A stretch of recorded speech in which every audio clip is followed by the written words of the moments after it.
दोस्तों, आज हम जानेंगे कि रोड एक्सीडेंट क्लेम्स कैसे लें या रोड एक्सीडेंट क्लेम्स में डेथ क्लेम कैसे लें।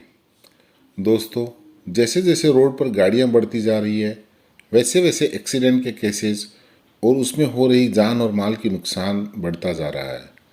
रोड एक्सीडेंट के कई सारे कारण होते हैं, जिसमें ज़्यादा स्पीड से गाड़ी चलाना, लापरवाही पूर्वक गाड़ी चलाना, गाड़ी चलाते समय नींद का आना, छोटी उम्र में गाड़ी चलाना, गाड़ी चलाते समय किसी जानवर या इंसान का आना और आजकल मोबाइल पर बात करते समय गाड़ी चलाना, एसेट्रा एसेट्रा। दोस्तों, रोड एक्सीडेंट में पूरी दुनिया में करीब 12 लाख लोग मरते हैं और इसका करीब करीब 10% हिस्सा सिर्फ इंडिया में रोड एक्सीडेंट के कारण लोग मर जाते हैं। रोड एक्सीडेंट में शारीरिक हानियाँ बहुत सारी होती है। आज इस वीडियो में हम जानेंगे कि ऐसी परिस्थिति में आपको क्या करना चाहिए, आपके कौन से अधिकार हैं और आप क्लेम कैसे कर सकते हैं। हमारे देश में एक कानून है जिसका नाम है मोटर वाहन अधिनियम 1988, जिसे इंग्लिश में मोटर व्हीकल एक्ट 1988 कहते हैं। दोस्तों, मोटर व्हीकल एक्ट के तहत कोई भी वाहन जो रोड पर चलता है उसके लिए मोटर का इंश्योरेंस होना मैंडेटरी है। जी हाँ, आपने सही सुना, मैंडेटरी यानी अनिवार्य है। रोड एक्सीडेंट में कई बार आपको ये पता होता है कि किस वाहन से एक्सीडेंट हुआ है, तो आप इस एक्ट के प्रावधानों के तहत क्लेम ट्राइब्यूनल में क्लेम डाल सकते हैं। इस प्रकार के क्लेम को हम वीडियो में आगे डिस्कस करेंगे। लेकिन ऐसी स्थिति जब आपको ये नहीं पता कि एक्सीडेंट किस व्हीकल से हुआ है, उस कंडीशन में आपके क्या अधिकार है। दोस्तों, इस कंडीशन में आप सरकार से मुआवजा मांग सकते हैं और कानूनी भाषा में इसे हिट एंड रन केस कहा जाता है। ऐसी परिस्थिति में सरकार 2 लाख रुपए मृत्यु की स्थिति में और 50,000 रुपये गंभीर चोट की स्थिति में दे सकती है। दोस्तों, अब बात करते हैं अगली स्थिति की कि जब आपको पता है कि एक्सीडेंट होने वाला व्हीकल कौन सा या किसका है। इस परिस्थिति में आप एक्ट के सेक्शन 163 और 166 में क्लेम कर सकते हैं। सेक्शन 163 या 166 में क्लेम में क्या फ़र्क है, ये कैसे किया जाता है, ये हम आपको आगे किसी वीडियो में बताएंगे। इस वीडियो में हम जानेंगे कि क्लेम कैसे किया जाए और कहाँ किया जाए। दोस्तों, अगर दुर्भाग्य से आपका कोई एक्सीडेंट हो जाए या आपके किसी परिचित या रिश्तेदार का कोई एक्सीडेंट हो जाए, तो आपको इसकी रिपोर्ट निकट के पुलिस स्टेशन में करनी चाहिए। इंश्योरेंस कंपनी जो क्लेम के समय सबसे पहला ऑब्जेक्शन करती है वो है एफआईआर का।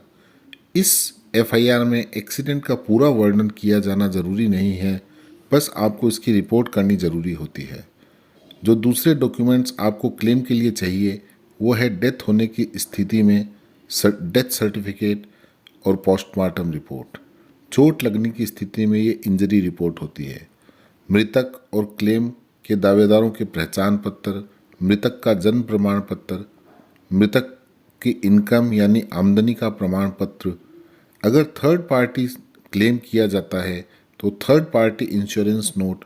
अगर व्यक्ति पहले से विकलांग है तो उसकी विकलांगता का प्रमाण पत्र।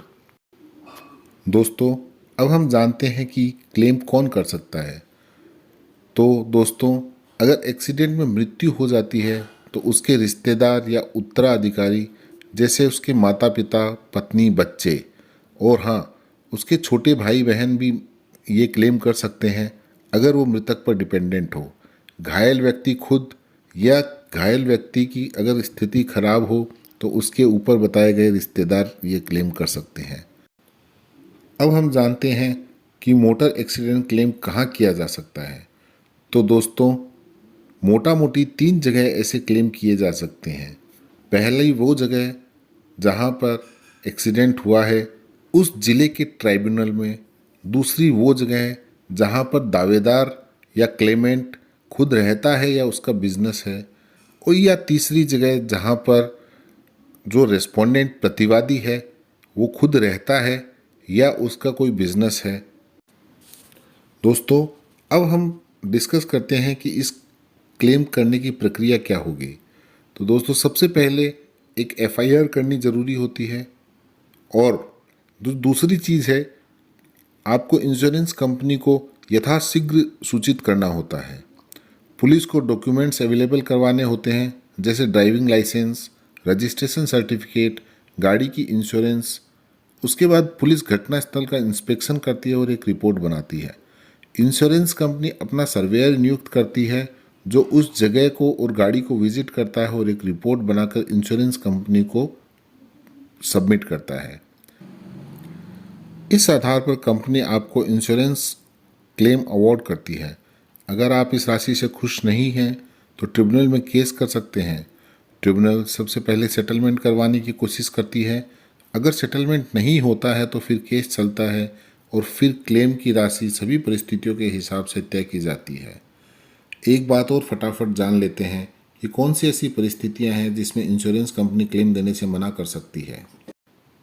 अगर दुर्घटना में मारा गया व्यक्ति या इंजर्ड व्यक्ति लापरवाही से गाड़ी चलाता है, अगर उस व्यक्ति के पास वैलिड ड्राइविंग लाइसेंस नहीं है या वाहन के डॉक्यूमेंट्स नहीं हैं, अगर लाइसेंस पुलिस ने पहले से जब्त किया हुआ है या दुर्घटना के समय वाहन के ड्राइवर ने शराब पी रखी हो या चलाने वाले व्यक्ति लर्नर हो और उसके पास लर्नर लाइसेंस ना हो या इंश्योरेंस वैलिड डॉक्यूमेंट के आधार पर ना ली गई हो या इंश्योरेंस वैलिड ना हो, इन सारी परिस्थितियों में इंश्योरेंस कंपनी आपको क्लेम देने से मना कर सकती है।